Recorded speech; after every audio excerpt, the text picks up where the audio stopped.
Halo Sobat JKN, kembali lagi bersama kami di podcast Paham JKN. Yuk kita kasih paham.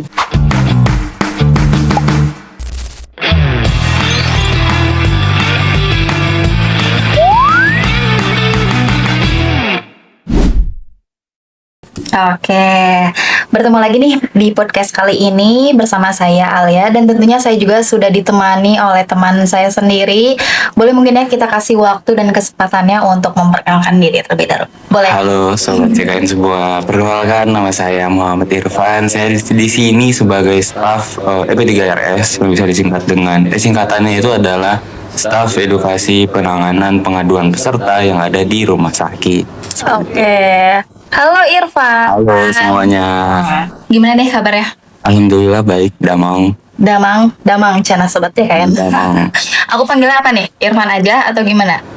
Udah, boleh, udah. Karena saya asalnya dari Sumatera Barat aslinya. Oh, orang seberang nih. Orang seberang saya, orang Sumatera. Boleh ya? Boleh. Sesuai request, udah nih. Boleh. Kali ini kita akan mengangkat salah satu tema dan membahas salah satu segmen tentang BPJS 1, yang dimana tema ini sudah sesuai dengan bidangnya dari Uda Irfan sendiri. Betul ya? Ya, benar sekali. Betul sekali. Kita untuk mengasingkan waktu, kita langsung mulai aja nih ke pertanyaan yang paling umum banget. Boleh. Udah siap ya? Sudah siap dong tentunya. Jadi pertanyaan nomor 1 ini, apa sih BPJS 1 ini? Oke, apa itu BPJS 1 ya? Betul. BPJS 1 ini adalah singkatan dari BPJS Siap Membantu. Ini adalah sebuah layanan dari BPJS Kesehatan yang berupa petugas khusus. Bisa disebut juga dengan PIPP, Petugas Informasi dan Penanganan Pengaduan yang ditempatkan di rumah sakit.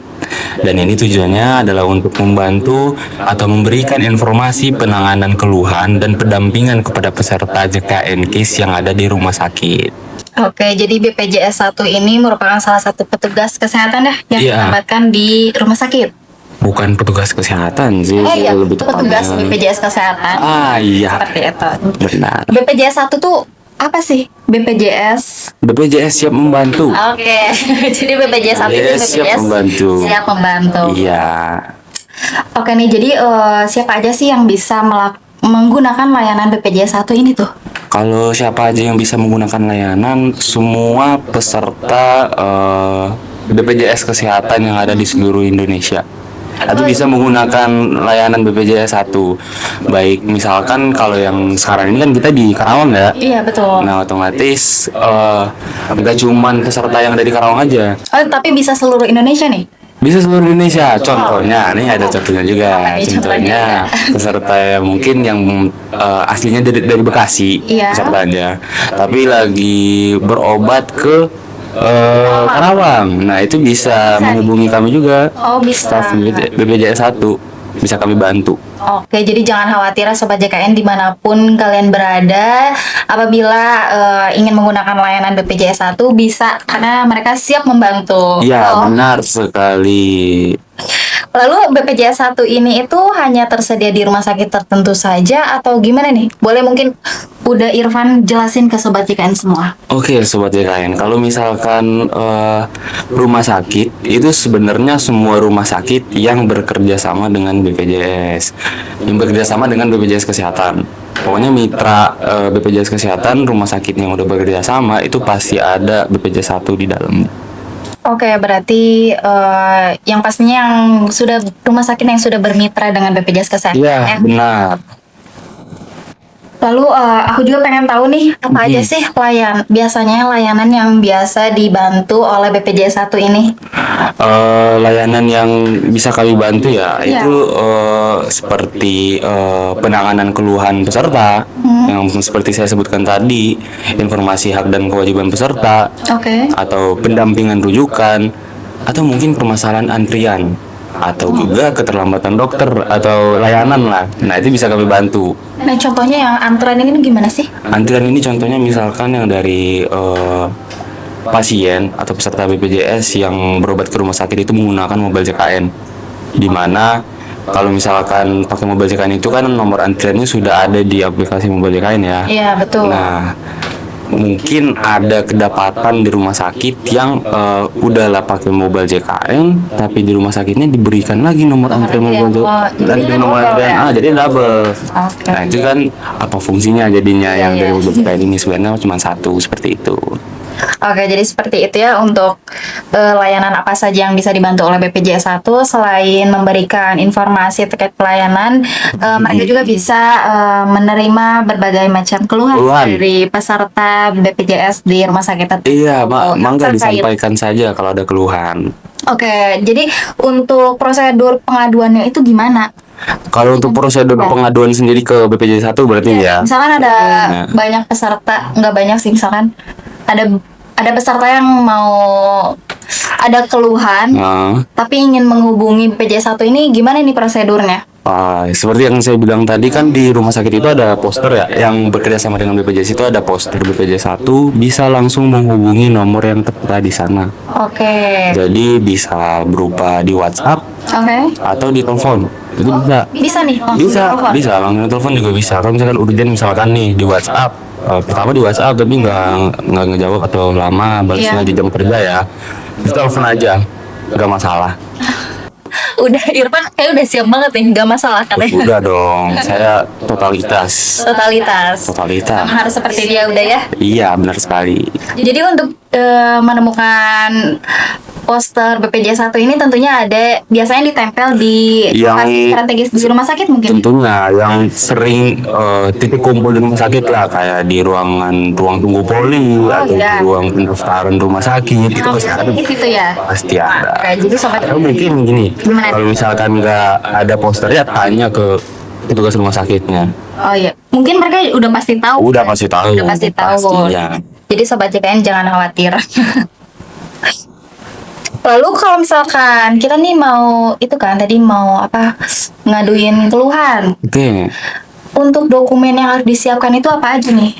Kalau untuk dokumen yang perlu disiapkan itu mungkin ya, Iya. kalau misalkan ada yang keluhan itu bisa pertama disampaikan, dikirim atau diberikan ke petugas BPJS satunya itu kartu JKN. Kalau nggak ada kartu JKN bisa di screenshot tuh kartu JKN berupa yang digital yang di JKN Oh iya, atau mungkin KTP. KTP bisa ya. Jadi Tapi intinya nomor BPJS dan nama dan beserta keluhannya apa. Kalau misalkan keluhannya terkait surat rujukan bisa dibantu dengan dikirimkan juga surat rujukannya ke kami. Oke, jadi Disertai dengan keluhannya apa.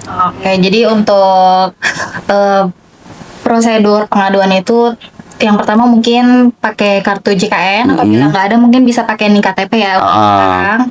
Lalu untuk pemberkasan apa aja yang peserta itu akan dikeluhkan. Iya, kalau misalkan perubahan data bisa dikirimkan ke kakaknya. Oh, bisa dikirimkan juga ke kakaknya. Bisa. Oke. Kalau ada perubahan data ya. Mm-mm. Oke. Tadi aku lupa nih, Apa tuh? untuk pengaduan ini biasanya BPJS 1 itu membuka layanan itu dari jam berapa? Oke, kalau Biar jam JKN dan peserta di luar sana juga biar tahu nih. Benar. Aku lupa nih tadi. Kalau untuk jam pelayanan BPJS 1 sendiri itu jam 7.30 pagi Oke. sampai jam 16.30 sore. Sore. Tapi kalau misalkan kalau rumah sakit itu kan bukannya 24 jam ya. Betul. Nah, kalau misalkan sore di luar jam pelayanan atau malam itu bisa saja menghubungi BPJS 1, tapi mungkin mohon maaf jika slow respon. Tapi pastinya itu akan kami bales. Baik itu di chat lama pasti akan dibales atau di telepon pasti akan kami telepon balik. Oh, oke. Seperti itu. Jadi sobat JKN jangan khawatir. Nah, terus kalau misalkan untuk misalkan weekend nih gimana nih? Kalau weekend Masih juga bisa tetap menghubungi atau kita menunggu waktu weekday aja jam kerja? enggak, kalau weekend mah kita juga sama, bisa bisa kami layani juga. Oh, masih bisa tetap melayani ya? Masih bisa. Intinya kami kayak 24 jam gitu ya jatuhnya ya. Iya. Bisa Kalau gitu. misalkan pokoknya di luar jam kerja juga kami bales, di weekend juga kami bales. Ya gitu. Ya, karena itulah udah Irfan menjadi BPJS 1. Iya, BPJS siap membantu. Oke. Aku mau nanya lagi nih. Apa tuh?